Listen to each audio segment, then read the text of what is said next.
My dear student, I am going to teach you direct and indirect speech. Direct को हिंदी में कहते हैं प्रत्यक्ष और इनडायरेक्ट को हिंदी में कहते हैं अप्रत्यक्ष।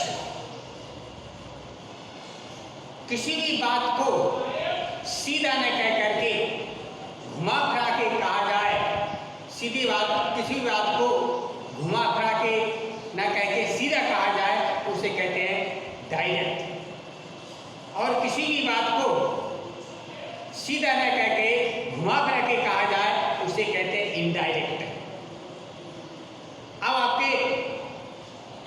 आपका सेंटेंस लिखा है, Ram said to me, I found your book. There are two parts of the direct narration. ऐसे दो भाग हैं। जो भाग इनवर्टेड कॉमास के बाहर होता है उसे हम कहते हैं रिपोर्टिंग वर्ब या रिपोर्टिंग पार्ट। जो सेंटेंस इनवर्टेड कॉमास के अंदर बंद होता है उसे हम कहते हैं रिपोर्टेड स्पीच। अब रिपोर्टिंग वर्ब के सब्जेक्ट कहते हैं स्पीकर और ऑब्जेक्ट कहते हैं लिसनर। और अब आपके तुम्हारा है पहला असर्टिव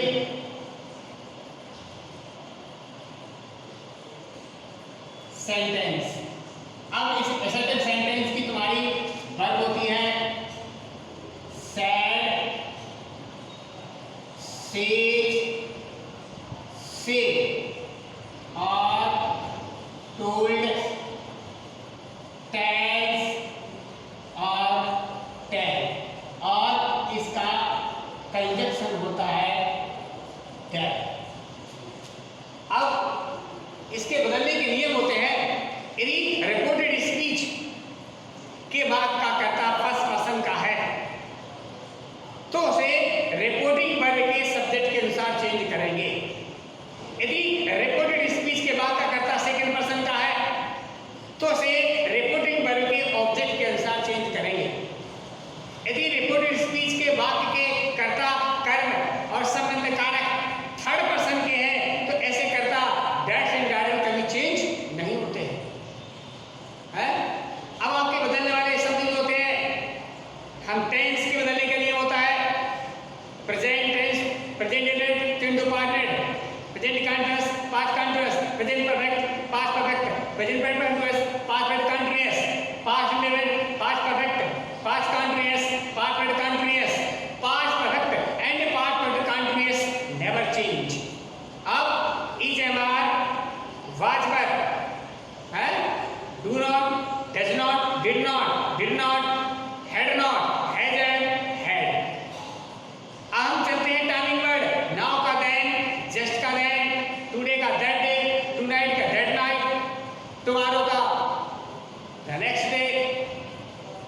डे का द फॉलोइंग डे, यस्टरडे का the previous day, last night का द प्रीवियस नाइट, दिस का दैट, दिस का दोस, हियर का देयर, हेंस का थेंस, इधर का थिदर। ये आपके बदलने के शब्द हैं। अब से कंजक्शन दैट एंड दैट में हम वाक्यों को चेंज करते हैं तो कॉमा एंड कॉमा हट जाते हैं और दोनों वाक्यों को कंजक्शन दैट से चेंज करते हैं।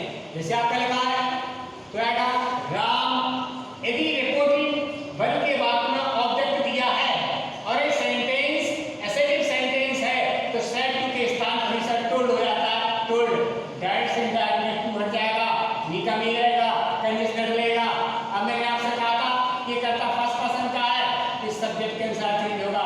आया राम के लिए, राम क्या है, मैस्कुलिन जेंडर तो आएगा ही। अपार्टमेंट चेंज द पास्ट तो आएगा हैड फाउंड।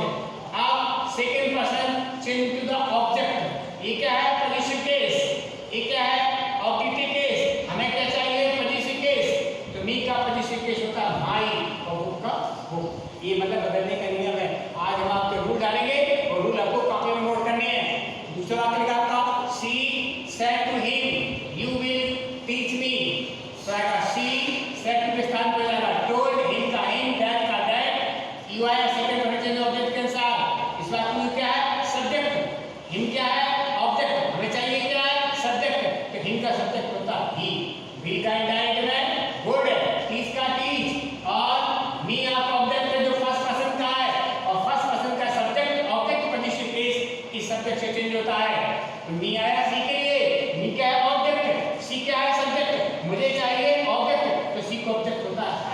ये इसका बदल देगा यहाँ पर।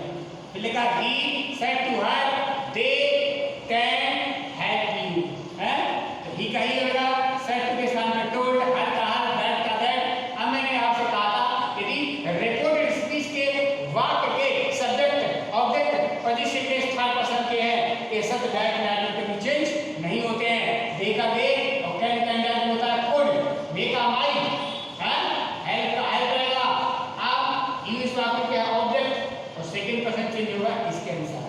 यू है ऑब्जेक्ट, हर ऑब्जेक्ट हमें चाहिए क्या ऑब्जेक्ट, तो यहाँ हर आपका आ जाएगा। अब लिखा है he said we are sinner, यदि रिपोर्टिंग पार्ट में या वर्ब में ऑब्जेक्ट ना दिया हो और रिपोर्ट इस करता फर्स्ट पर्सन का हो, है यहाँ लिखाओ टी, ये लिखाओ अस, ये लिखाओ अवर, तो वी का हमेशा दे होता है, अस का देम होता है, अवर का दियर होता है। तो और सेड के स्थान पर सेड रहेगा, यदि यहाँ यू लिखा है तो सेड बदल जाएगा, यू लिखा तो सेड नहीं बदलेगा, तो सेड का सेड, यहाँ दैट, वी आया यहाँ आएगा, क्योंकि अब वी का दे कैसे हो गया, क्योंकि वी बहुवचन करता है और ही एकवचन करता है, हमें चाहिए बहुवचन करता और थर्ड पर्सन उसका होता है दे, इसलिए अगर दे आर का हो जाएगा वर और सिनर का सिनर रहेगा। अब लिखा है Rita said you have called me, मैंने आपसे कहा था यदि रिपोर्टिंग वर्ब के बाद में ऑब्जेक्ट ना दिया हो और रिपोर्टेड स्पीच का करता यदि सेकंड पर्सन का है तो ऑब्जेक्ट के अनुसार चेंज करेंगे। ऑब्जेक्ट दिया नहीं है, यहाँ ऑब्जेक्ट नहीं दिया है। अब रीता कौन सा पर्सन, ये थर्ड पर्सन, ये कौन सा पर्सन सेकंड पर्सन, अब कौन सा बचा फर्स्ट, तो हम यहाँ मी मान लेंगे। वैसे मानने हम टी ऑब्जेक्ट मानते हैं तो मी मानो, ये हिम मानो, ये हर मानो, तो हमने मी माना। यू आर मी के लिए तो जाएगा आई और हैव का हैड, काल्ड काल्ड, मी क्या है फर्स्ट पर्सन का चेंज होगा रीता के अनुसार, मी क्या object, Rita subject, Rita object हो जाएगा आई। अगला का he says to me I was beating you, यदि रिपोर्टिंग वर्ब का वाक्य का टेंस प्रेजेंट टेंस या फ्यूचर टेंस का हो तो रिपोर्टेड स्पीच के वाक्य का टेंस कभी नहीं बदलता है। तो आएगा सेज का हो जाएगा टेल्स, मी का मी, दैट का दैट, और आई आए किसके लिए, ही के लिए, तो आएगा ही। अब ये वाक्य पास्ट कंटीन्यूअस का है, वैसे past continuous change to past continuous, लेकिन ये वर्ब प्रेजेंट में इससे चेंज नहीं होगा, तो आपका ही वाज बीटिंग, यू है किसके मी के लिए, तो हो जाएगा मी। वही कंडीशन लागू हो रही है, फ्यूचर टेंस का है, तो फ्यूचर टेंस का है, बिल का बिल आया, से का टेन हो जाएगा, हिम का है दर लगाएंगे, ये किसके आया, हिम के लिए आया, हिम क्या है करता, हिम क्या है कर, हमें चाहिए करता, तो हिम का करता होगा ही।